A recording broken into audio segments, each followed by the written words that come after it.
Welcome to Wisconsin in Focus. I'm JD Davidson. Wisconsin has a new plan to bring newcomers and grow business in the state. In fact, it's a $100 million plan, similar to one being launched in other states in the Midwest. Half of that $100 million is taxpayer money going to private companies. Joining us today is Ben Yount, Wisconsin contributor for the Center Square. Ben, tell us about this new idea for Wisconsin entrepreneurs. This is the state of Wisconsin jumping into the venture capital game.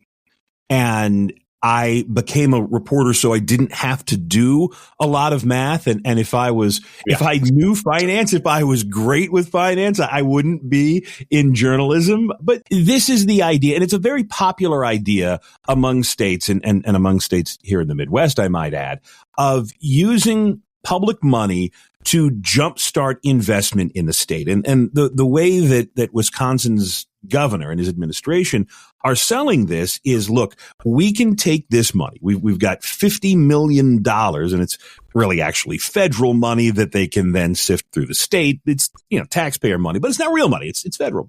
Sure. But they can take this money and they can leverage it, and you can help businesses start to grow when their costs are small, when a couple of $1 million here, a couple of $1 million there can make a big difference. And the hope is to grow Wisconsin into particularly a biohealth hub.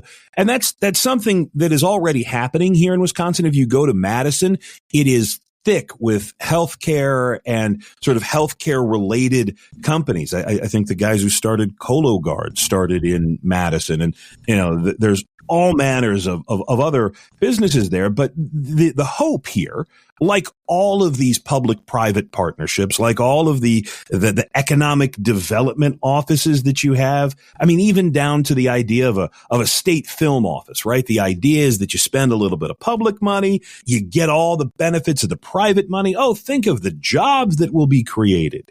And then eventually, a couple of years down the road, you see what Governor Evers said he hopes to have be a 5, maybe even 10-fold return on investment. Because if you find that one successful company, they start, then they grow, then they hire more people, then they stay in Wisconsin, you've helped create something, and that's a solid investment.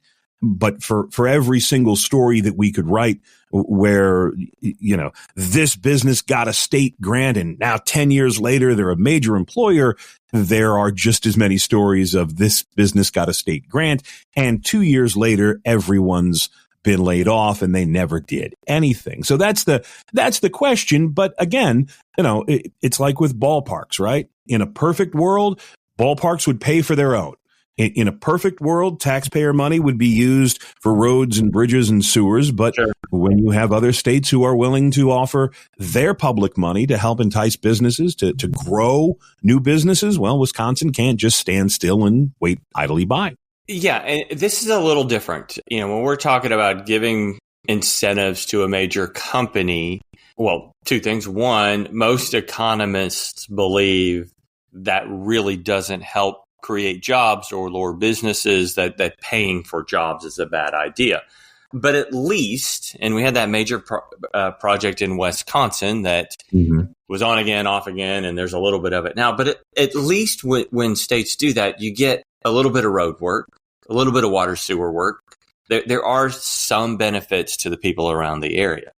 This is kind of venture capital going to startups and entrepreneurs that may or may not have brick and mortar, may or may not have anything to benefit the rest of the community unless they succeed. This is the lure of venture capital, right? This is why VC firms spend lots of money doing research on people or ideas, companies that literally are just two people with an email and an idea. And venture capitalists really like the thing of, okay, I'm going to come in and I'm going to get you when it's super cheap for me. And my $2 million, $5 million, $10 million investment is going to come back to me with lots of extra zeros on that. That's the lure, right? Everybody wants to be that investor in the next Google or that investor in the next Ozempic. Although I don't think Ozempic needs venture capital, but you get what I'm saying. Yeah. And you're right.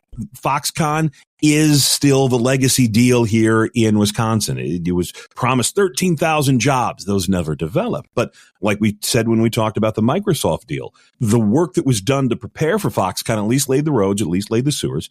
And now Microsoft is in with a $3 billion purchase. That's great. That it may or may not have happened without all that work. And you're right. I can find 3 economists that say, paying for jobs is a bad idea. And I can find 3 economists who say, oh, no, you absolutely need to have public support for this.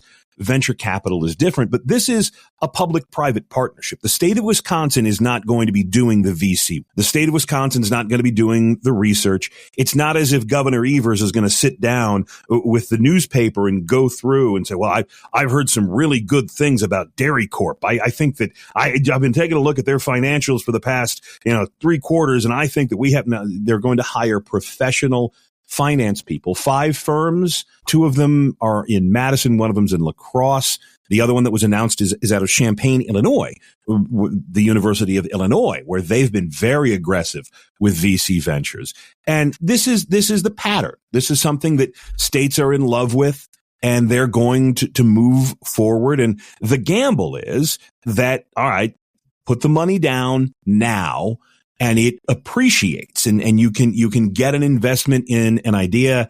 It does become thorny when, okay, what happens if we lose?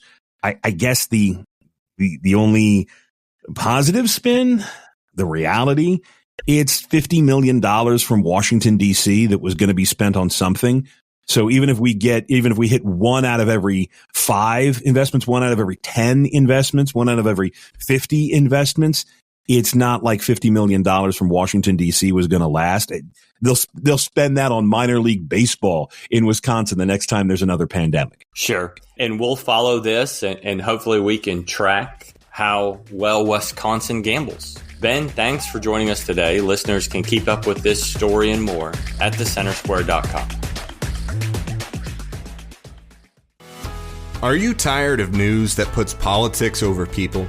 At the nonprofit Franklin News Foundation, we believe in putting people over politics by delivering nonpartisan news and audio content that serves you, the American taxpayer. With Franklin News Foundation, you can read fact-based, state-focused news for free at thecentersquare.com. You can listen to civil, balanced conversations between policy experts through our podcast network at americastalking.com. Or you can get in-depth news on K-12 education spending, curriculum, and school safety at chalkboardnews.com.